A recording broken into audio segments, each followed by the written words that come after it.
Au chapitre 1160, nous avons vu Mu utilisant une arme antique faisant pleuvoir la destruction. Mais est-ce que vous savez que Shiva, le dieu hindou, possède une arme céleste ou divine capable de faire également pleuvoir la destruction? Je parie que non. Il y a 7 ans et demi, j'ai fait 2 vidéos sur les liens entre One Piece et la mythologie hindoue, et notamment entre Imu et le dieu hindou Shiva.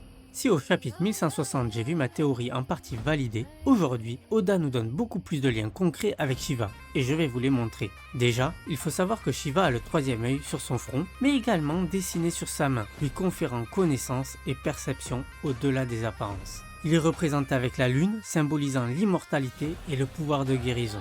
Le serpent autour de son corps représente le pouvoir de destruction et de régénération. Le Trishula ou trident représente la création, la préservation et la destruction. Et enfin, le tambour de Damaru représentant le son primordial de la création, le rythme de la vie et de la mort. Dans les croyances hindoues, il y a également lors de la méditation des signes de main appelés mudras. Et parmi eux, nous avons un mudra de la prédiction ressemblant à ce que nous fait Mu dans ce chapitre, intitulé Présage.